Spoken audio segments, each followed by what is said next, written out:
வணக்கம் சார். வணக்கம் மேடம். சொல்லுங்க மேடம். வணக்கம் சார். அதாவது இன்னைக்கு கலர்ச்சிக்காயின் மருத்துவ பயன்கள் பத்தி உங்ககிட்ட கேட்கறதா சொல்லியிருக்கிறோம். முதல்ல இந்த கலர்ச்சிக்காய்னா என்ன, இதை எப்படி ஐடென்டிஃபை பண்றது? முன்னாடி கலர்ச்சிக்காய் அப்படின்னா கலல் அப்படின்னா வந்து உருண்டையானதுன்னு அர்த்தம். அந்த கலர்ச்சிக்காய் அப்படின்னு என்னன்னா அது உள்ள ஒரு நம்ம விதைப்பயிர் இருக்கு பாத்தீங்களா, ஆண்களுடைய விதைப்பயிர் இருக்கு பாத்தீங்களா, அந்த மாதிரி வந்து ஒரு சேஃபா ஒரு பைக்குள்ள ரெண்டு காய் மட்டும் இருக்கு. சோ அது வந்து அந்த காயை வந்து நம்ம எடுத்து பார்த்தோம்னா உருண்டையா இருக்கும். அதனாலதான் இதுக்கு கலர்ச்சி காய்னு பேரே வச்சுட்டாங்க. ஓ, கலல் அப்படின்னா அந்த உருண்டைங்கிறதுனால ரொம்ப உருண்டையான ஷேப்ல இருக்கிறதுனால இது கலர்ச்சிக்காய்னு சொல்றோம். ஆமா, கலர்ச்சிக்காய்னு பேர் வச்சிருக்காங்க. இன்னொரு விஷயம் வந்து நம்ம 2000 வருஷத்துக்கு முன்னாடி புறநானூறு, பெரும்பாற்றுப்படை இந்த பாடல்கள் எல்லாமே வந்து லேடிஸுங்க கேர்ள்ஸுங்கமே வந்து இந்த சட்டாக்கள் சொல்லுவோம் இல்லைங்களா, கூழாங்கல் போட்டு விளையாடுவோமே, அந்த கல்லுக்கு பதிலாக இந்த கலர்ச்சிக்காயை பயன்படுத்துறதுக்கான ஆதாரங்கள் கிடைச்சிருக்கு. விளையாடுறதுக்கு இதை பயன்படுத்தி ஆமா விளையாடுறதுக்கு இந்த கலர்ச்சிக்காய் கல்லுக்கு பதிலாக வச்சு பயன்படுத்தி விளையாடி இருக்காங்க. கண்டிப்பா இப்ப பல்லாங்குழியில பாத்தீங்கன்னா நம்ம புளியமுத்து பயன்படுத்துறோம், வந்து அவங்க பயன்படுத்தி இருக்காங்க. ஆமா, இது ஒரு கொடி வகை மேடம். இது ஒரு கொடி வகை. இதுல மரத்துல கிடையாது, மரத்து இது ஒரு கொடி வகையை சேர்ந்தது. நம்ம வேலியூருங்கள் எல்லாமே கிடைக்கும். ரொம்ப முக்கியமா வந்து பொதிகை மலை பகுதியில் ரொம்ப அதிகமா கிடைக்கும். தென்பொதி சொல்லுவோம்ல, கன்னியாகுமரி பக்கம், திருநெல்வேலி உங்க சைடுல வந்து இந்த பொதிகை மலையில ரொம்ப அதிகமா வந்து இந்த கலர்ச்சிக்காய் ரொம்ப அதிகமா கிடைக்கக்கூடிய. இதுக்கு அற்புதமா 2 பேர் சொல்றாங்க. ஒண்ணு வந்து குபேராட்சி, இன்னொரு வந்து வஜ்ர பீஜம் பேரு. வஜ்ர பீஜம். வஜ்ரம்னா அப்படின்னா ரொம்ப உறுதியானது அர்த்தம். நீங்க வஜ்ரம்னாலே பார்த்தா வைரம்னு அர்த்தம். இந்த வைரம் போன்ற பீஜம்னா ஸ்க்ரோட்டம், ஜென்ஸுடைய அந்த விதைப்பைய வந்து உறுதியாக்குறதுக்கு பயன்படுத்தக்கூடிய கலர்ச்சி. புரியுதுங்களா? பேர்களே ரொம்ப அற்புதமா அமைஞ்சிருக்கு சித்தாவோட மூலிகையில். அதாவது நம்ம விதைப்பையை சேர்ந்த எந்த நோய்களுக்கு வந்து இந்த கலர்ச்சிக்காயை வந்து ஆண்களுக்கு பயன்படுத்தப்படுகிறது.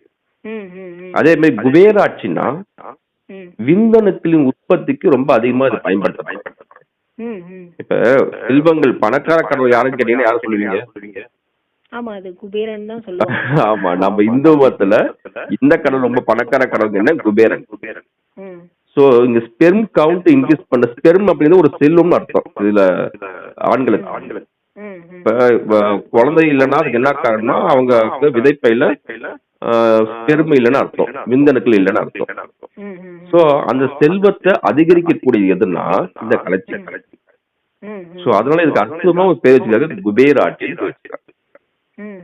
சோ இந்த இது வந்து ஒரு பொடி வகையை சேர்ந்தது. இதுல வந்து இந்த கொட்டையை ரொம்ப அதிகமா பயன்படுத்துறோம். அதே நேரத்துல இலையை நம்ம அதிகமாக பயன்படுத்துறோம். இலை என்ன மாதிரியான மெடிக்கல் இது கொண்டது, எப்படி பயன்படுத்தப்படுது? இலை அப்படிங்கிறது வந்து நம்ம லைட்டா அந்த இலைய எடுத்து நல்லா அரைச்சி வீக்கங்களுக்கு பயன்படுத்தலாம். அடிப்பட்ட வீக்கங்களுக்கு. அப்ப அந்த வயசானவங்களுக்கு மூட்டு எல்லாம் வீங்கி இருக்கு பாத்தீங்களா, அவங்களுக்கு வந்து அந்த வீக்கத்தை போக்குவதற்காக நல்லா அரைச்ச மேல அப்படியே 10 மேல போடலாம். அப்படி இல்லைன்னா இலைகளை கொஞ்சம் எல்லாம் கலெக்ட் பண்ணி ஆம்பளைக்கரையில லைட்டா போட்டு நல்லா வதக்கி அது மேல அப்படியே போட்டு விடலாம். அந்த மாதிரி இலைகளை வந்து ரொம்ப அதிகம் நம்ம பயன்படுத்தலாம். மற்றபடி வந்து இந்த கலர்ச்சி காய் இல்லையா, அந்த காயோட மருத்துவ பயன்கள் வேற என்ன இருக்குது, அதை எப்படி எல்லாம் பயன்படுத்தலாம்? கலர்ச்சிக்காயோட பயன்கள் சித்தால ரொம்ப அதிகமா பயன்படுத்துறாங்க. நிறைய நோய்களுக்கு கலர்ச்சிக்காயை பயன்படுத்துறாங்க. ஆக்சுவலி இந்த கிட்டத்தட்ட 2000 வருஷமான ஒரு பாரம்பரியமிக்க ஒரு மருத்துவ முறை வந்து கலர்ச்சிக்காய்க்கு இருக்கு. நான் தான் சொல்றேன் இல்லைங்களா, புறநானூற்றுல இருந்து நம்ம பயன்படுத்த போறோம். அது என்னன்னா மிக முக்கியமானது வந்து இதுக்கு வந்து ஜுரக்காயினே பேரு. ஆமா, ஜுரம் வந்தா அந்த காயை பயன்படுத்தினா ஜுரம் குறைஞ்சிடும். எந்த முறையில பயன்படுத்து? வெந்நீர்ல ஜஸ்ட் இது வந்து கலர்ச்சிக்காயை வந்து மேல் தோலுக்கு பாத்தீங்கன்னா கொட்டையை விட்டு இந்த மேல் தோல் மட்டும் எடுத்து பவுடர் பண்ணி வச்சுக்கிட்டு ஜஸ்ட் ஒரு 1 கிராம் அளவுக்கு ஹாட் வாட்டர்ல கலந்து குடிக்கணும். காலையில மதியம் நைட்டு 3 வேளை சாப்பிட்டாங்கன்னா ஜுரம் வந்து நல்லா குறையும். அது வந்து எஸ்பெஷலி சித்தாவில வாத ஜுரம், கபஜுரம், இந்த 2 நோய்களுக்கு தான் நம்ம அதிகமா பார்க்கிறோம். வாதஜுரம், கபஜுரம். ஆமா, வாதஜுரம் கபஜுரம்னா உதாரணத்துக்கு மலேரியா காய்ச்சல். ம். அந்த மலேரியா காய்ச்சலை வந்து நம்ம கலச்சி காய்ச்சி உணவை வந்து நம்ம 3 வேளை எடுத்துட்டு வந்தோம்னா உலகம் நல்லா குறையும்னு சொல்லப்படும். ம். ம். அண்ட் ஆல்சோ வந்து நமக்கு சுகர் ப்ராப்ளம் இருக்கு பாத்தீங்களா, ம். டயபெட்டிஸ், அதுக்கு வந்து கலச்சி காய்ச்சி உணத்தை வந்து மோர்ல ம். அதே 1 or 2 drop இந்த அளவு மட்டுமே போதுமானது. 3 வேளை ரொம்ப அற்புதமா வந்து அவங்களுக்கு வந்து சுகர் லெவல் குறையும். ம். ம். ம். சரிங்களா? அப்புறம் வந்து கொலஸ்ட்ரால், கார்டியாக் பிளாக், இதய பிளாக் வருதுல. ஹலோ, சொல்லுங்க சார். அந்த கொலஸ்ட்ரால் லெவல வந்து குறைக்கக்கூடிய ஒரு தன்மை வந்து கலச்சி சூரணத்துக்கு உண்டு. கலச்சி சூரணம். அதாவது அந்த மேல் தூளை வந்து பவுடர் பண்ணி வச்சுட்டு அது போய் கலச்சி அதே அளவு 1 or 2 grams அளவுக்கு வெந்நில கலந்து எடுத்தாலே கொலஸ்ட்ரால் லெவல் நல்லா குறையும். அப்புறம் இந்த தைராய்டு ப்ராப்ளம் கேள்விப்பட்டிருப்பேன். நிறைய பேருக்கு தைராய்டு ப்ராப்ளம் உடம்பு நல்லா வெயிட் போட்டுரும் அவங்களுக்கு. சோ ரெண்டுத்துக்குமே இங்க வந்து தைராய்டு ப்ராப்ளத்துக்கும் அந்த உடல் பருமனுக்கும் சேர்த்து கலச்சி காய்ச்சி ஒண்ணு மட்டும் எடுத்துக்கிட்டா நல்லா குறையும். நீங்க வந்து தைராய்டு வருஷத்துக்கு நீங்க மாத்திரை சாப்பிட்டு ரொம்ப பலகீனமா இருக்கிறத விட நீங்க கலச்சி எடுத்துட்டு வரும்போது தைராய்டும் குறையும், அதே நேரத்தில் உடல் பருமனும் குறையும். அதே வெந்நில 2 கிராம் அளவுக்கு வெந்நில எடுத்துட்டு வந்தா நல்லது, சுடுதண்ணி. சரிங்களா மேடம்? கண்டிப்பா. இந்த கல்ச்சி காயில வந்து வேதிப்பொருட்கள் என்னென்ன வேதிப்பொருட்கள் இருக்கு, என்னென்ன சத்துக்கள் இருக்கு? இந்த கல்ச்சி காயில மேடம் வந்து பாமெட்டிக் ஆசிட் ஒன்று இருக்கு. ஆசிட்ல உள்ள பாமெட்டிக் ஆசிட் ஒன்று இருக்கு. அர்ஜினைன் ஒரு பைட்டோகெமிக்கல்ஸ் இருக்கு. அப்புறம் ஒன்னு ஆல்பா பீட்டா அப்படின்னு சீசால்பினின் அப்படின்னு ஒரு கெமிக்கல்ஸ் ஒன்று உள்ள இருக்கு. இது எல்லாமே சேர்ந்துதான் வந்து வீக்கங்களை கரைக்கிறதுக்கான ஒரு டேனின்ஸ் தான். அது வந்து ரொம்ப சோர்ப்பு சுவையுடையல வந்து டேனின்ஸ் ஒரு கெமிக்கல்ஸ் ரொம்ப அதிகமா இருக்கு. சாப்போனின் அப்படின்னா ஒண்ணு வந்து டொரல்லா பாத்தீங்கன்னா சோப்பு காய் கேள்விப்பட்டீங்களா? சோப்பு காய் ஒரு காய் இருக்கு. நம்ம முடிக்கு நுரவறதுக்காக இந்த சோப்பு காய் பயன்படும். அந்த சோப்புக்காய் ஏன் நுர வருதுன்னா அதுல சாப்போனின் ஒரு கெமிக்கல், அந்த கெமிக்கல்ஸ் தான் நுர வருதுன்னு. அதே மாதிரி இந்த சாப்போனின் அப்படிங்கிற கெமிக்கல்ஸ் வந்து ஒரு கொஞ்ச அளவு இந்த கலச்சி இருக்கு. அது என்ன பண்ணுன்னா நம்ம உடம்புக்குள்ள வந்து ஏதாவது ஒரு பாக்டீரியா மாதிரி கிருமி வச்சுட்டு அதை கிளீன் பண்ணி விட்டுரும். அந்த மாதிரி கலச்சி காய்ச்சி. அதுக்கப்புறம் மிக முக்கியமான விஷயம் என்னன்னா நம்ம உடம்புக்கு கட்டிகளோ கேன்சர் கட்டிகள் இது எல்லாமே சரி பண்ணக்கூடிய தன்மை வந்து கண்டிப்பா கண்டிப்பா நீங்க சொன்ன மாதிரி அந்த கலலை அப்படின்னு சொல்றது கட்டி அதுக்கு வந்து மருந்தா பயன்படுறதுனால கூட இது கலர்ச்சி காயின்னு கூட சொல்லலாம். ஆமா ஆமா, அது மிக முக்கியமான விஷயம்னா அது ஒரு பேகுக்குள்ள 2 கலல் இருக்க மாதிரி, ஆண்களுக்கு ஒரு விதைப்பைக்குள்ள 2 கலல் இருக்க மாதிரி இருக்கிறதெல்லாம் கலச்சி. சரிங்களா? ஓகே. அது மெடிக்கல் யூசேஜ் பாத்தீங்கன்னா நிறைய இருக்கு. பட் ஜென்ஸுக்கு ரொம்ப முக்கியமானது வந்து இந்த விதைப்பை வீக்கம் சொல்லுவோம். நீங்க கேள்விப்பட்டிருக்கீங்க, ஹைட்ரோசில் அது பேரு. அந்த ஹைட்ரோசிலுக்கு வந்து கலச்சி காய் சொன்னா ரொம்ப அற்புதமா சித்த மருத்துவ பயன்படுத்த. அதாவது 2 கிராம் அளவுக்கு வெந்நில கலந்து எடுத்துட்டாங்கன்னா அந்த விதை வீக்கம் குறைய ஆரம்பிக்கும். அதே மாதிரி கலச்சி எண்ணெய் வந்து சித்த மருந்து கடையில கிடைக்கும். கலச்சி எண்ணெய் கூட இருக்குதா? அந்த கலச்சி காயில இருந்து எடுக்கப்படுற எண்ணெய் தானே சார்? இல்ல. அதாவது கலச்சியை வந்து சூரணமாக்கி அது வந்து கொஞ்சம் அந்த விளக்கெண்ணெயில வந்து மிக்ஸ் பண்ணி அது கூட 4-5 ட்ரக்லாம் மிக்ஸ் பண்ணிட்டு அந்த கலச்சி எண்ணெயை ரெடி பண்ணுவாங்க. எண்ணெயா காய்ச்சி அந்த பொடி போட்டு தான் காய்ச்சி எண்ணெயா? ஆமா. அது வந்து எக்ஸ்டர்னல் அப்ளிகேஷன். விதைப்பை சுத்தி அவங்க அப்ளை பண்ணிட்டு வரும்போது ரொம்ப அற்புதமா அந்த விதை வீக்கம் ஹைட்ரோசில் அப்படின்னு குறையல. அதுக்கப்புறம் ரொம்ப நாளா இருக்கக்கூடிய புண்கள், உடம்புல அடிப்பட்ட புண்ணு வந்து சீல் பிடிச்ச புண்கள், அந்த புண்களுக்கு இந்த பவுடரை மட்டும் மேல தூக்கி வந்தா சரியாயிடும். இந்த கலர்ச்சி காய் பொடிய. ஆமா புண்களுக்கு. அதுக்கப்புறமா வந்து ரொம்ப அந்த வயிறு பசி எடுக்காம மந்தமா இருந்து வயிறு புண்ணு வந்துரும். புண்ணு வரதுக்கு முன்னாடி வந்து ரொம்ப வயிற்றுக்குள்ள அடைச்ச மாதிரி இருக்கும். அந்த மாதிரி குன்மம் சொல்லுவாங்க சித்தாவில். வலி குன்மம், வாயு குன்மம், வாத குன்மம் சொல்லி இந்த குன்மத்துக்கு பேரு. அந்த குன்ம நோய்களுக்கு களைச்சி ஒரு 2 கிராம் அளவுக்கு மோர்ல கலந்து 3 வேளை எடுத்துட்டாங்கன்னா ரொம்ப அற்புதமா குன்ம நோய் சரியாயிடும். ஆமா ஆமா. அந்த இது வந்து இப்போ பொதுவா நீங்க சொன்னீங்க ஆண்களுக்கான பிரச்சனைகளுக்கு வந்து மருந்தா வந்து இது பயன்படுத்தப்படுது அப்படிங்கறத சொன்னீங்க. இது வந்து பெண்களுக்கு எந்த வகையில பயன்படுத்தப்படுது, எந்தெந்த நோய்களுக்கு கொடுக்கப்படுது? பெண்களுக்கு ரொம்ப அற்புதமா பல விஷயம், பல நோய்களுக்கு சித்த மருத்துவ கலச்சி பயன்படுத்துவோம். அதுல மிக முக்கியமானது பாத்தீங்கன்னா யூட்ரைன் ஃபைப்ராய்டு, கருப்பை கட்டிகள், பிசிஓடி, பாலிசிஸ்டிக் ஓவேரியன் டிசீஸ். அது என்னன்னா இணைப்பையில வரக்கூடிய இது. இந்த கட்டிகள் வந்தாலே அவங்களுக்கு குழந்தையின்மை வர ஆரம்பிக்கும். புரியுதுங்களா? குழந்தை கட்டி வந்துட்டா கருப்பையில கட்டி வந்து குழந்தை எப்படி வளரும்? கருப்பை கட்டி நீங்க எடுத்தா மட்டும்தான் குழந்தை உருவாதுக்கான அந்த வாய்ப்பை உருவாகும்.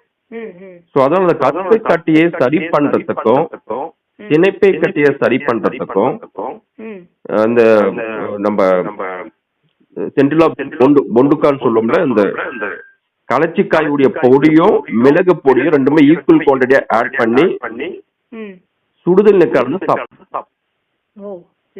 மிளகு ரொம்ப அற்புதமானது. எப்பவுமே வந்து அந்த களைச்சிக்கையோட சேர்ந்து மிளகு ஆட் பண்ணும்போது ரொம்ப அற்புதமா வேணும். அதுக்காக ரெண்டுமே நாங்க காம்பினேஷன் போட்டு டாக்டர்ஸ் வந்து யூஸ் பண்ணுவாங்க. அப்ப வந்து அந்த கருப்பை கட்டையோளுக்கு சைஸ் சின்னதா இருக்கும்போது கரைஞ்சிரும், பிசிஓடியும் கரைஞ்சிரும். அப்புறம் ஆட்டோமேட்டிக்கா அவங்களுக்கு மாசம் மாசம் மாதவிடாய் குழந்தைகள் சரியாயிட்டு வாவம் ஒண்ணு வெளியே வராது.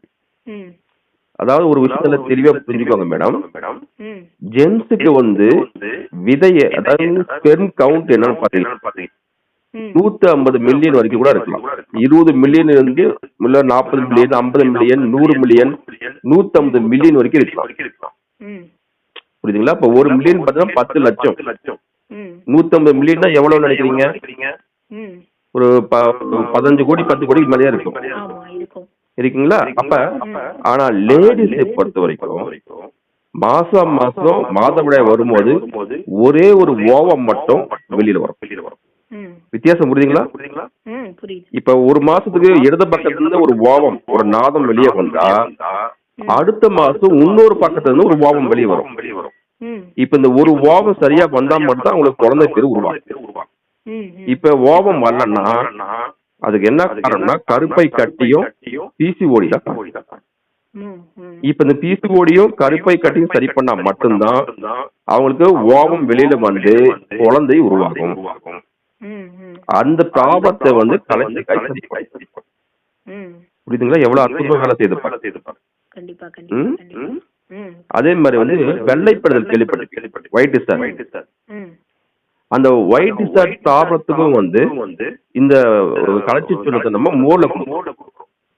ஒரு 2 கிராம் கலந்து குடிச்சாங்கன்னா அந்த ஒயிட் டிஸ்சார்ஜ் ப்ராப்ளம் சரியாக ஆரம்பிக்கும். அண்ட் இன்னும் முக்கியமான விஷயம் கருப்பை புற்றுநோய் அண்ட் மார்பக புற்றுநோய் லேடிஸ்க்கு ரொம்ப காமனா வரக்கூடிய. கண்டிப்பா அதான் நீங்க சொல்லிட்டீங்களே, இந்த கட்டிகள் ஆமா ஆமா ஆமா ரொம்ப அற்புதமான மருந்து பயன்படுத்தும். இந்த கருப்பை கட்டைகள் மார்பக கட்டைகளுக்கு லேடிஸ்க்கு வந்து களைச்சிக்காய் சூனத்தை வந்து பயன்படுத்திட்டு வராங்க சித்தா. சோ இவ்வளவு ப்ராப்ளத்துக்கு நம்ம வந்து சித்த மருத்துவத்தை பயன்படுத்தும் லேடிஸ்க்காக. கண்டிப்பா இப்போ வந்து இது வந்து நம்ம மருந்து அப்படின்னு சொல்லி வந்து நம்ம எடுத்துட்டு இருக்கிறோம். அப்போ வந்து இந்த களைச்சி காய வந்து டக்குன்னு ஒரு கை வைத்தியமா வீட்டுகள்ல வந்து வீட்டுல இதை எப்போதும் வச்சுக்கலாம், இந்த மாதிரி எடுத்து டக்குன்னு உரசி போடலாம் அப்படிங்கிற மாதிரி வந்து நம்ம எதுக்கு பயன்படுத்தலாம், எந்த நோய்க்கு?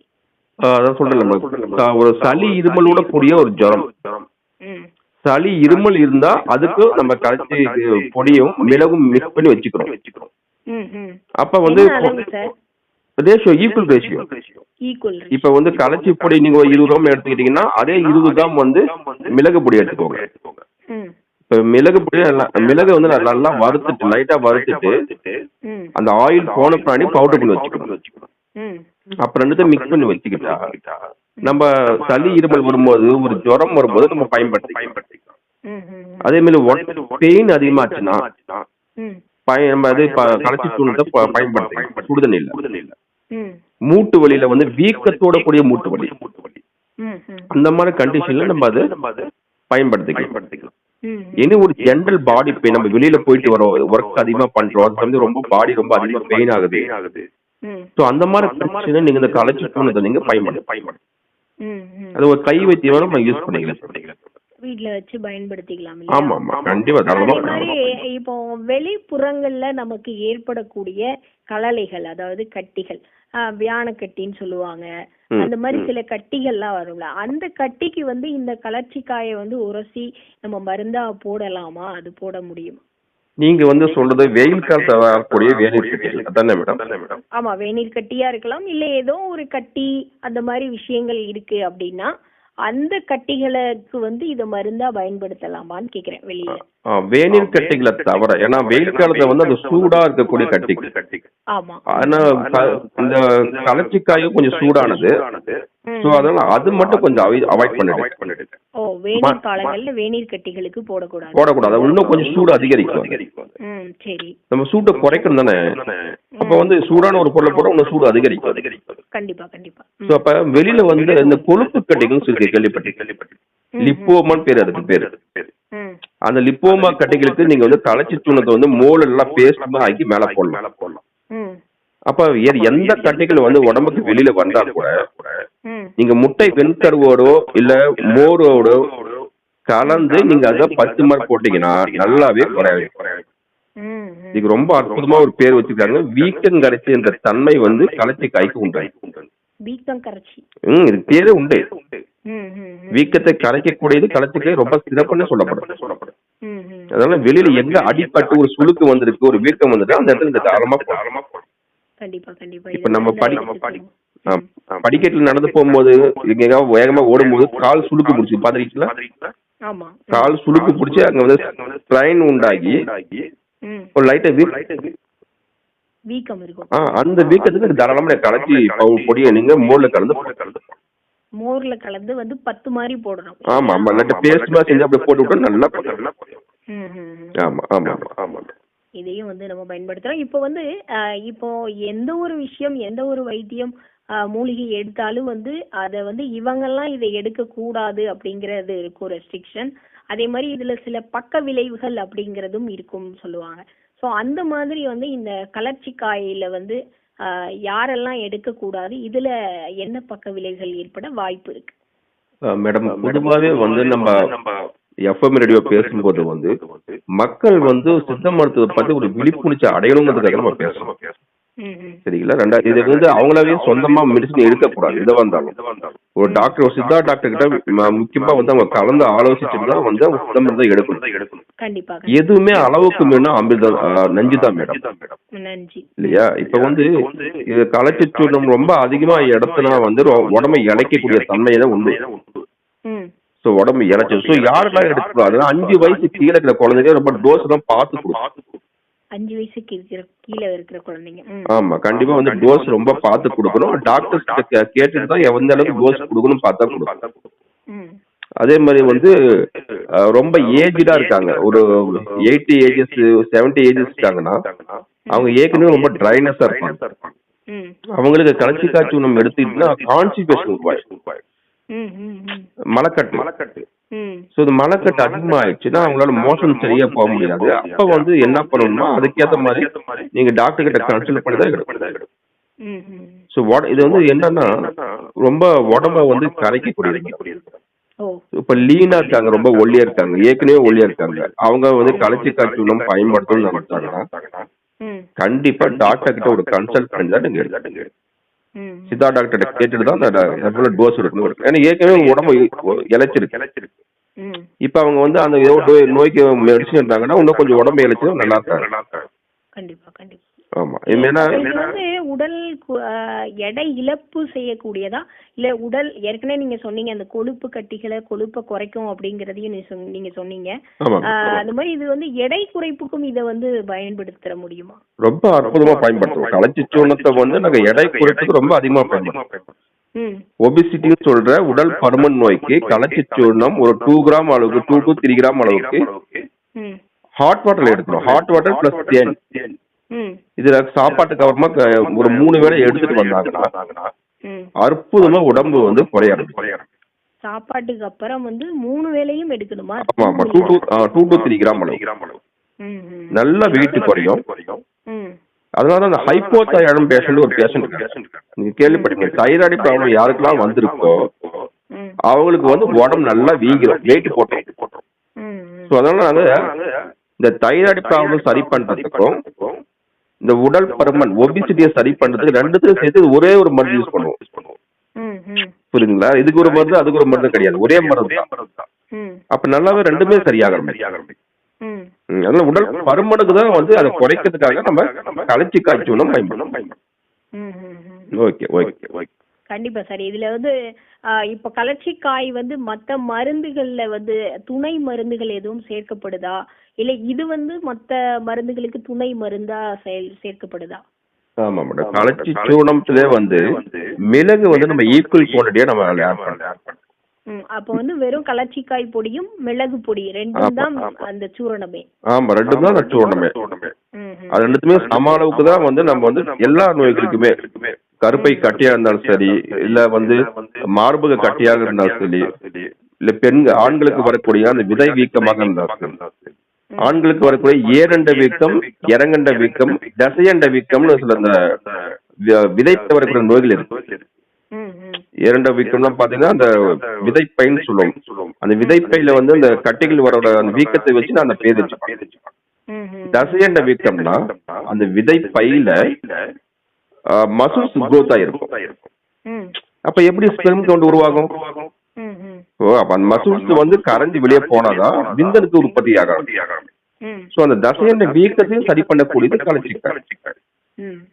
புரியுதா? சோ இந்த மாதிரி தன்மைகளுக்கு எல்லாமே வந்து நம்ம அங்க சம அளவுக்கு வந்து களச்சிக்காய் பொடியும் மிளகு பொடியும் கலந்த அந்த பொடியை நாங்க பயன்படுத்துவோம். கண்டிப்பா கண்டிப்பா. அப்ப குண்ம நோய்களுக்கு வந்து களச்சி பொடியும் பெருங்காய பொடியும் சேர்ந்து கொடுக்கணும். ஓ, பெருங்காய பொடியும் களச்சி பொடியும். ஆமா, அது கலந்து வச்சு அந்த குண்ம நோய்களுக்கு கொடுக்கணும். என்ன மாதிரி நோய்கள் சார் குண்ம நோய்கள்னு சொல்லும்போது? அதாவது குண்ம நோய்கள் உங்களுக்கு சொன்னல மேடம், நமக்கு வந்து பசி மந்தமா இருக்கும், பசி எடுக்கவே எடுக்காது, வயிறு உப்புசமாவே இருக்கும், இந்த கல்லீரல் வீக்கம் கேள்விப்பட்டிருக்கீங்க, ஃபேட்டி லிவர். அந்த ஃபேட்டி லிவர்ல வந்து பசி அவ்வளவு அதிகமா நிறையவே எடுக்காது. சோ அந்த கல்லீரல் வீக்கத்தை குறைக்கிறதுக்கும் இந்த வயிறு செரிமானத்துக்கும் வந்து நாங்க இந்த களச்சி சூர்ணத்தை பயன்படுத்துவோம். அதே மாதிரி படிகாரம், அப்புறம் கொட்டப்பாக்கு பொடி, அப்புறம் இந்த களச்சி பொடி, வெங்கார பொடி, இது எல்லாமே சம அளவுக்கு பிடிச்சி வச்சுக்கிட்டா ப்ளீடிங் டிஸார்டர், நம்ம பல்லுல வந்து பல்லு விளக்கும் போது ப்ளீடிங் எல்லாம் வரும் பாத்தீங்களா, அந்த பல்லு அந்த ஈரல்ல இருந்து வரக்கூடிய இந்த ரத்தத்தை வந்து சரி பண்ணக்கூடிய இந்த பருப்பொடி யூஸ் பண்ணி வீட்டுல தான் ரெடி பண்ணி வச்சுக்கலாம் பருப்பொடி மாதிரி. அப்ப வந்து ப்ளீடிங் கம்ஸ் எல்லாம் சரியாகி பல்லு நல்லா இறுகி கல்லு மாதிரி ஆயிடும். அதுக்கு நம்ம கண்டிப்பா கண்டிப்பா கண்டிப்பா. அதாவது நிறைய களச்சிக்காயில வந்து இப்ப நானே வந்து யோசிச்சேன், இந்த மாதிரி கட்டிகளுக்கு தான் மருந்தா இதை மெயினா பயன்படுத்துவாங்க அப்படிங்கறது தான் நினைச்சிட்டு இருந்தேன். ஆனா நிறைய நோய்களுக்கு அந்த சின்ன 2 அந்த கட்டிகள் வந்து பயன்படுது அப்படிங்கறது வந்து பெரிய விஷயமா தெரிஞ்சிச்சு எங்களுக்கு. அந்த வகையில இன்னைக்கு வந்து களச்சிக்காயின் மருத்துவ பயன்கள் குறித்து ரொம்ப தெளிவாகவும் விளக்கமாகவும் பொறுமையாகவும் கேள்விகளுக்கு பதில் சொன்ன உங்களுக்கு FM ரெயின்போ 102.6 சார்பா எங்களோட வாழ்த்துக்களையும் பாராட்டையும் நன்றியையும் தெரிவிச்சுக்கிறேன் சார். Okay madam, thank you. நன்றி மேடம், மக்களுக்கு மனமார்ந்த நன்றிகள். நன்றி சார், நன்றி. ஓகே.